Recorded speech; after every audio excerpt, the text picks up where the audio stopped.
So first I want to talk a little bit about my approach to digital humanities, which is very story-based. And I had to cut this whole cute section about how I got into digital humanities and stories. So after, if you want to ask me about the tapes my grandparents sent me, I have some very cute pictures, or if I have time, I will flip those at the end. Anyway, so as a medievalist, I'm really interested in who's telling stories. So who's hearing them, what they're doing with them, where they're being told. And of course, this lends itself really well to the digital humanities as we use stories to make sense of the world. So to make sense of other groups and cultures and people, and ultimately how we make sense of ourselves, especially in days like today. And now with digital humanities, we consider how instead of one person telling a story to one group of people, we have one person telling stories to many groups of people. And I like that, this is on Zoom, so then this goes on to other different groups of people as well. So much of my approach is informed by John D. Niles' Functions of Oral Poetry, which I think came out in 1999. I will never shut up about it. It's the best thing ever. But he, in that, it originally was an article and then became a chapter where he looked at the functions of oral poetry and oral narrative. And he found 6 major functions, which is to entertain, to share wisdom, to build a moral code for a culture, to structure the world, to build community, and to understand other cultures. And so I'm sure I see a few nods as well. Like we see how this works in digital humanities and for us as scholars in the humanities. So this explains that in the Southern medieval aspect, why my portfolio is pretty varied in the types of projects and subject matter, but why they're all geared around stories. So I built 2 different story maps to do 2 different things. I started originally with one called Violence in Safe Spaces that talks about how nuns were writing acts of violence into convent drama. Yeah, it's super cool. And I will have there's a link to my, anyway. I looked at Hrotswitha of Gandersheim and Hildegard von Bingen. And in that project, I was able to embed video of these being reenacted with original text and a lot of background for that. And in Devils in the Details, I looked at the Junius book manuscript, which has these really fantastic illustrations that look like a Roald Dahl book, Quentin Blake's illustrations. And it includes a retelling of Satan's fall. And what's interesting is the illustrations are telling a slightly different story than the narrative itself. So the narrative tells you all the cool stuff that Satan does. The illustrations show the results. So I got to really show that and do like a full tour through a manuscript using that. In Shot Through the Heart, the full title is Shot Through the Heart in Chaucer's To Blame, Troilus Crusade Gives Courtly Love a Bad Name. Yeah, I was really proud of that. I used buoyant tools to run text analytics and look at the effects of courtly love on the heart, which appeared over like almost 250 times in the poem. And I found through using buoyant tools, like almost every time you see courtly love's effect on the heart, it's bad. So, which as a non-romantic, I found that fun. And then, and I'll talk about this in much more detail because I feel like we're all interested in this one, is an updated map called Suttrie's Literary World. So, and this is where I go off script. I had all of these slides just in case they didn't work, but luckily they do. So I want to first thank Wes Morgan, who is not here, but in 2004, he went and identified every concrete location from Cormac McCarthy's Suttrie. So if you ever want to know anything like real that happened or any of the people that Cormac McCarthy interacted with, Wes is the guy who knows. And so he built this site in 2004, which is like still in use today. So it's one of the big popular sites. And the way it's set up is we have this list of locations. And then when you scroll down, you have this beautiful 1950s map with these tiny, I know I'm old, but these tiny little numbers that show where those appear. And so they correspond to our list up top. And so when you click on one, so let's say we want to look at Suttrie's home on top, it takes you to a page that gives you an image, often of what it looked like, granted in 2004, and then gives you a little bit of background knowledge, and then a very short excerpt from the novel. So it puts everything in context. which was really valuable for me when I was reading this novel to kind of place things in Knoxville, especially somebody who had pretty freshly moved here. But the problem, and I don't, this is more the technology than Wes, is there's a disconnect. You are constantly having to navigate between picture and book and map, and it's really hard to really get that sense of place. And so that is where the project comes in. And this is all done with Wes's blessing. We had a whole talk about it. He said, I would love to be a part of it, but I'm too old and I don't want to. That is Wes. I'm sorry, sir. So I built this map called Suttrie's Literary Knoxville. Okay, just got to stand like this. And so what I've done is put all of these locations on the map using JS Story Maps and augmented with some links to different resources. And this takes you on kind of a actual tour. So this kind of mimics the Suttrie Walk, which is also very beloved. So I'll start with Suttrie's home today, since we just saw that on Wes's map.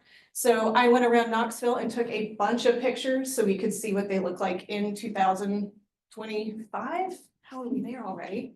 So this picture is from Volunteer Landing Park, where his boat is docked at the beginning of the book. In the background, you'll see Gay Street Bridge, where the man had just jumped and they're pulling the body out of the river. So what I've done is added some background information for everything.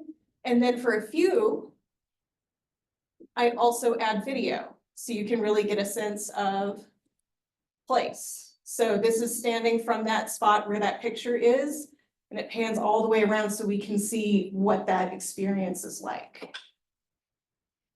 And it also opens on a different window so we can easily go back. I don't know, that's a pet peeve of mine. And one big location, and I wanted to talk about this a little bit more because I had some ethical concerns with it, is where Harrogate lived. So if you remember in the book, he kind of walks around and is trying to find a place to live and then eventually sets up shop under a bridge. And it is still currently often occupied by people because, of course, we have sadly increasingly unhoused population.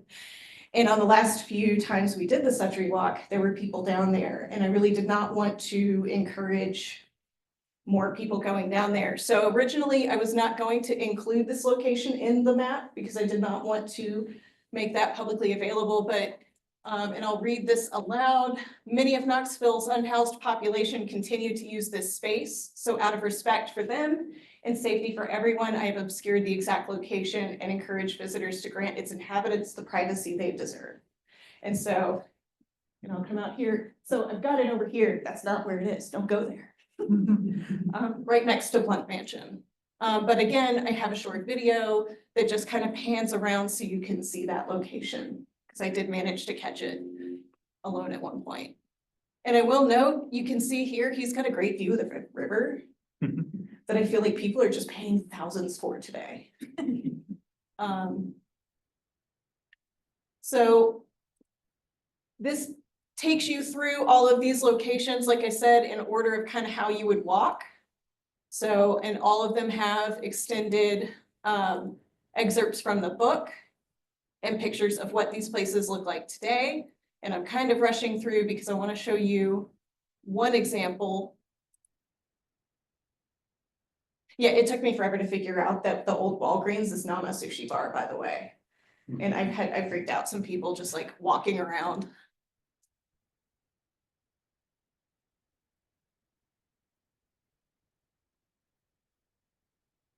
So the Gold Sun Cafe is, I think, the best example of what I want this map to become, which is showing not only what these places look like now, but what they looked like then.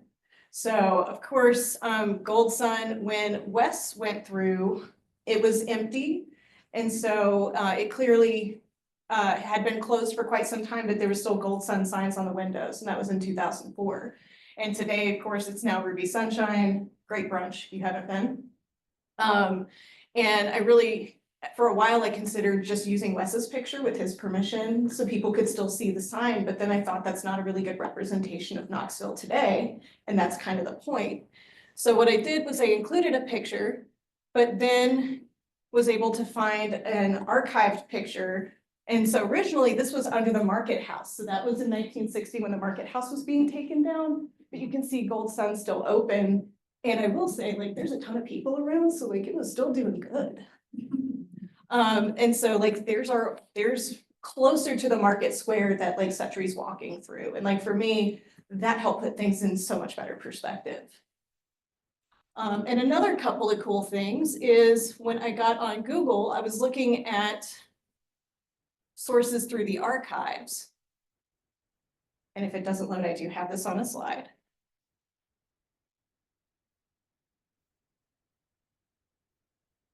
Dramatic pause.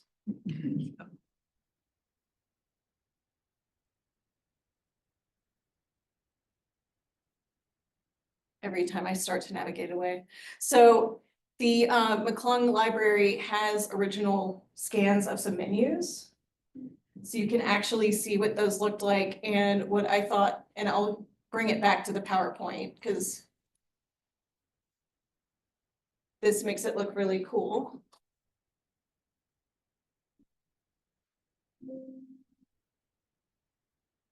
I came prepared just in case nothing would load. So here's our original menu. And what's interesting is we see that 2 eggs, any style, 50 cents. But also they, the scan of the menu, they actually hand modified. So they raised prices by a nickel at some point. So this is, so we've got that. And then also an original menu or a meal card where somebody had cashed in $1 worth of it. So my goal is for users to have access to not only like just what it looks like today, but also like ephemera and like pieces of this history. So that brings me to the future goals, which is I have about 22 locations. I'm still working on this. And this is something I think I will be working on for quite some time. So I'd like to complete the locations that are on the Searching for Suttrie website. I would like to find others from the book. My goal is one day to find out where he was in the mountains when he did that weird weekend. It's a challenge from Dr. Layuza from our last meeting. And also, I'm considering adding adjacent locations. So like the oarsman statue is one that is often pointed out, maybe pictures of his old home. Okay, we're good. Any inspired locations like Suttrie's Tavern, not Watson's, which I do note in the map right now. And then I'm really, really torn on the College on the Hill because I feel like he would not want UT on there, but it's noted in the book. So I feel like that should be noted. And there's a lot of great pictures of Ayers Hall during the time that he would have been there. And then of course, like I said, adding more archival sources. So images of the locations, ephemera, and possibly interviews with scholars. I really think it's worth having like lectures or moments where somebody's talking about a specific location, especially somebody like Wes who just has all of this knowledge. If he can talk about what he knows, it'd be super cool. So like I said, I'm going to be working on this for quite some time, but that's what I have right now. So I will call it so this doesn't scream at us, but thank you very much.